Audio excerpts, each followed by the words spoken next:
Very cheerful morning to all my dear students. I know you all are ready for your English class. So take out your English literature book. Today we will continue chapter 12, Letter from Father. So in the last class we discussed that sea animals and water plants, they can't live without water. Right, and the animals with tougher skin, they are able to survive on land, while animals soft skin animals, they died if they had to survive on land without water. That's why the animals with tougher skin,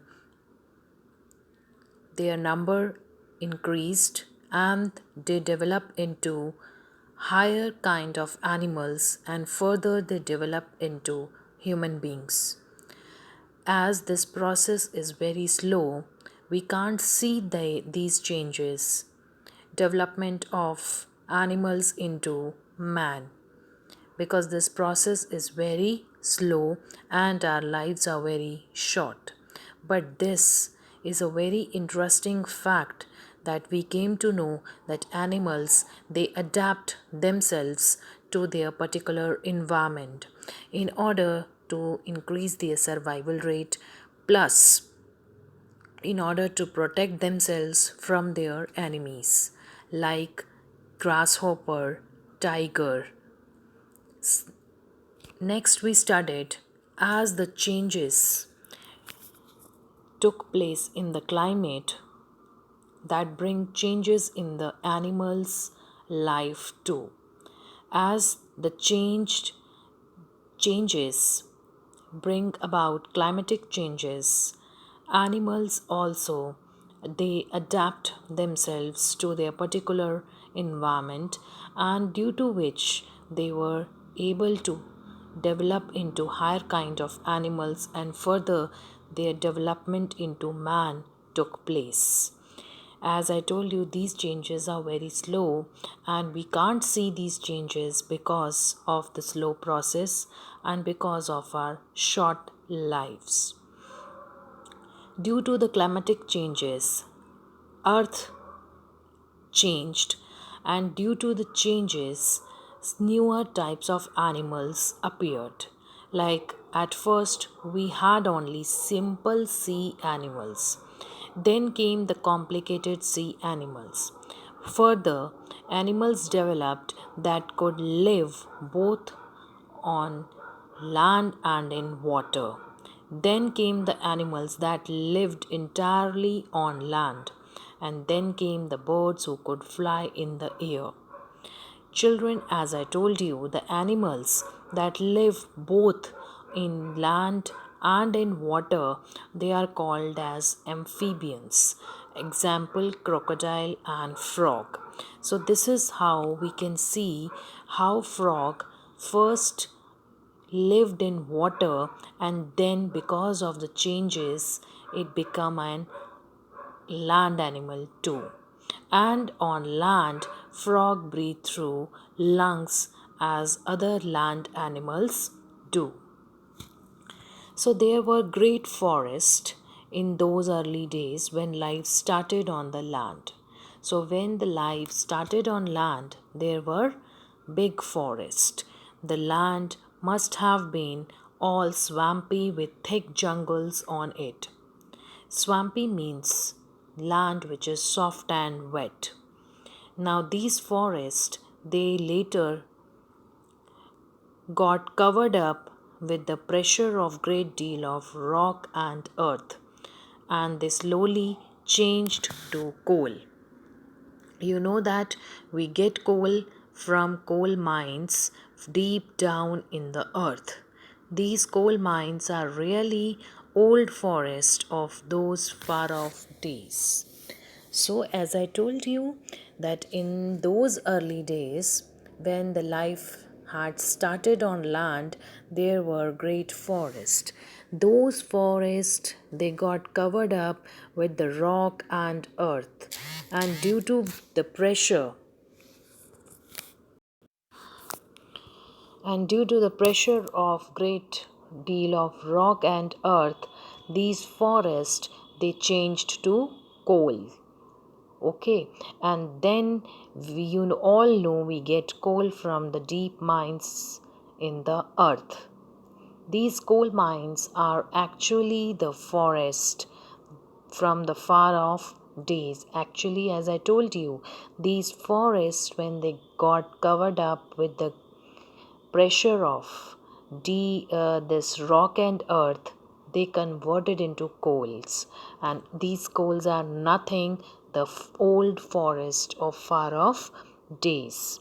So, among the first land animals were enormous snakes and lizards and crocodile. Some of the land animals were very big in size, like snakes, lizards, and crocodiles. Some of these were 100 feet long. Imagine a snake or a lizard 100 feet long. Do you remember seeing the fossils of these brutes in the museum in London?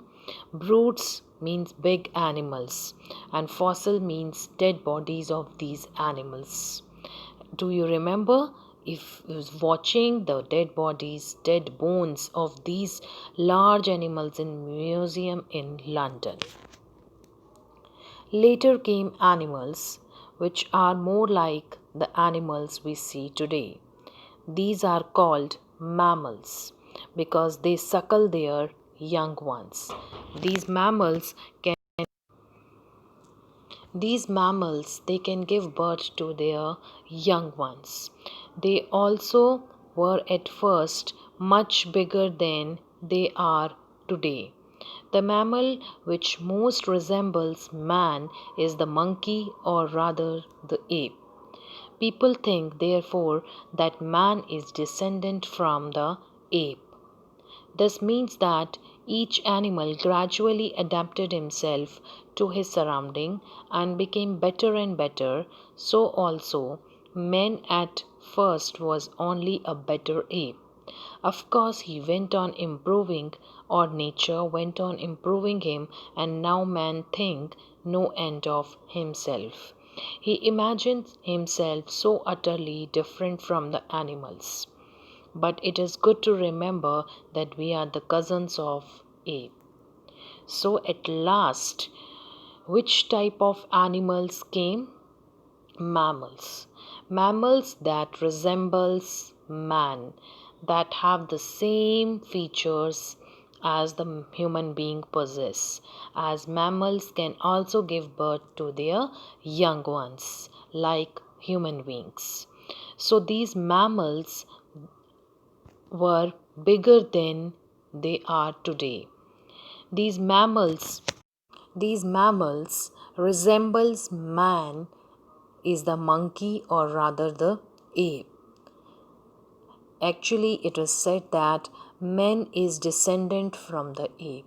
Descendant means man is the children of ape, or you can say descendant means related to a group which lived in the past, our ancestors. So it is believed that man is the children from the ape. So what does it indicate? That animals they adapted themselves to their particular environment, and because of that they became better and better. They develop into higher kind of animals, and finally they developed into a man. As I told you earlier also, because of this adaptation quality present in animals, they adapt themselves to their particular environment, and gradually they develop into higher kind of animals, and further finally they developed into a man.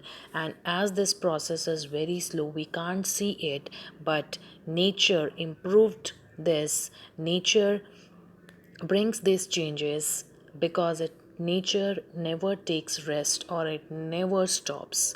So it is again repeated here that each animal develop adapt themselves to their surrounding, and because of that they became better and better, and that man was the better descendant from the apes.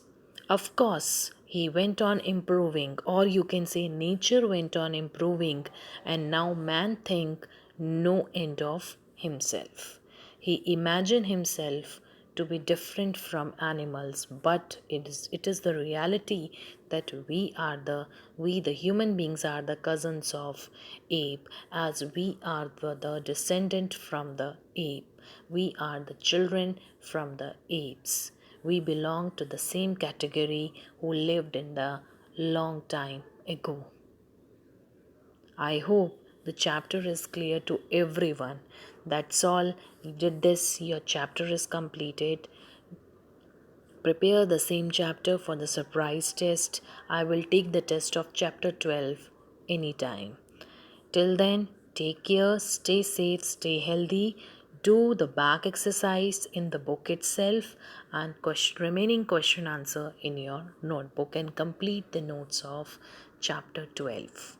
Thank you.